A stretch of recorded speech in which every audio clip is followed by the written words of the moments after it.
Assalomu alaykum, hammaga yaxshimisizlar? Ana bugun nasib bo'lsa keyingi darsimizni boshlaymiz. Hozir men sizlarga 4 ta strlar bilan ishlashni ko'rsataman. Agar og'irroq yuk bo'lib qolsa, uzoqroqqa tashlash kerak bo'lsa,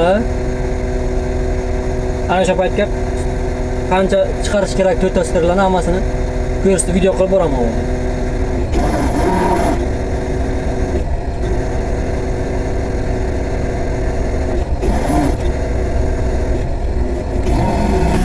Ko'rishlaringiz mumkin. Hozir 23.6, 23.5, 24 metr atrofiga chiqdi. Strlar uzunligi ofisi 24 metr bo'ldi. 23.5, 4. Biz ana bu yukimiz 6.5 tonna chiqadi. Ana ikkita turbamiz.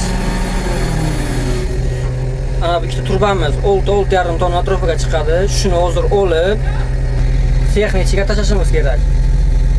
Hozir bu yaqinga turibdi. Yaqindan olish oson. Lekin buni uzoqqa tashlash ozgina qiyinroq bo'ladi. Hozir ko'rsatib o'taman.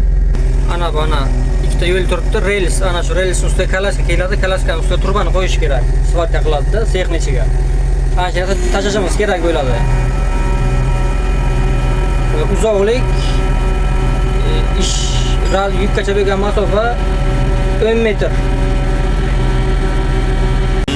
Hozir yukni tashlash kerak joyimiz 10 metr masofada.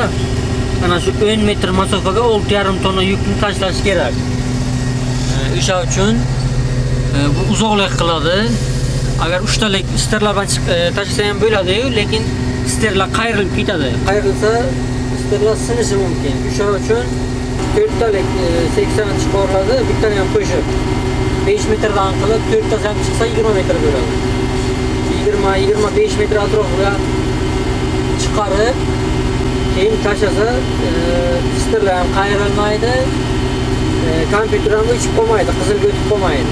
Ichkariga yuk boradi, o'zi turba boradi. Mana shu turbani chiqaramiz. Keyin ko'rsatgan turbalarimni tashlaymiz. Bu ham 5 tonna chiqadi. Lekin ko'rsatgan turbam 6.5 tonna, og'irroq. Videoni sal kalta qilmasam soatlar bo'lishga to'g'ri keladi. O'sha uchun tezlashtiraman ozgina ishni ham qanaqa ketayotganini ko'rib borasizlar.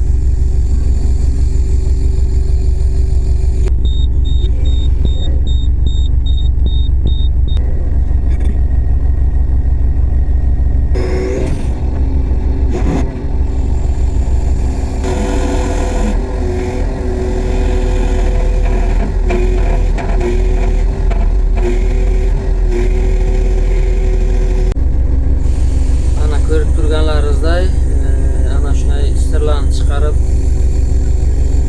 tashlasangizlar uzoqqa. Strlar ham qayrilmaydi, qizilga ham tushib qolmaysizlar.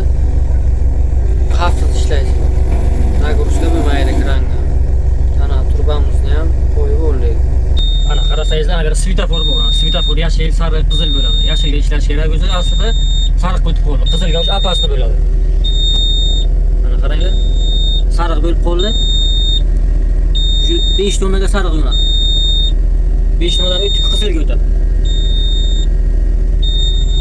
Hozir 10 metr birinchi turbagacha bo'lgan masofa, ikkinchi turbagacha ko'tarib turgan turbamizgacha 12 metr bo'ladi. O'shani hisoblaganida sariq o'tib qoldi.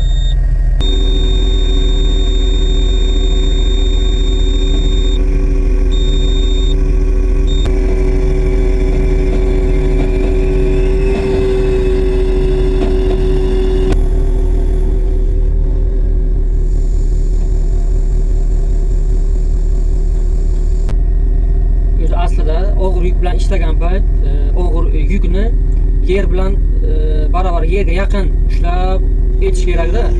Endi hozir bu yer bilan etish iloji bo'lmagani uchun bu yerda turbalar ko'rib turibsizlar, zabor bor, odamlar bor, boshqa bor. Joy torligi uchun ozgina odam bo'yi baland qilib ko'tarib etiladi-da. Sharoitga qarab ishlanadi yana. Hozir bular turbani almashtirganmi, nima qilganmi, ana endi buni olib keyingi yo'lga tashlash kerak yo'qdi. Keyingisi olib tashlaymiz. Hozir ko'rasizlar, necha foizga qizilga o'tadi. Bu hozir bu turba 10 metrga turibdi. Ko'rish tomon 10 metrga turibdi ana. 997 o'yinda. Hozir uni ko'tarib keyingi yo'lga kalaskaga tashlaymiz. Necha metrni ko'rasizlar, necha foizga qizilga o'tishini ham ko'rasizlar hozir. Og'ir yukni olish oson, lekin joyiga tashlash qiyin, olib joyiga qo'yish qiyin. Yerdan olish oson, uzoqroqqa bo'lsa ham.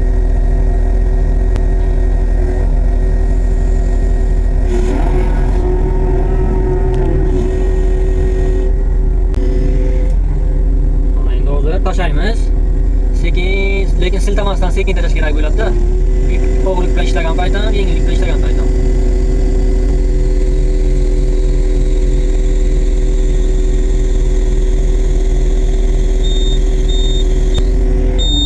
Ana hozir 98 bo'lib qoldi.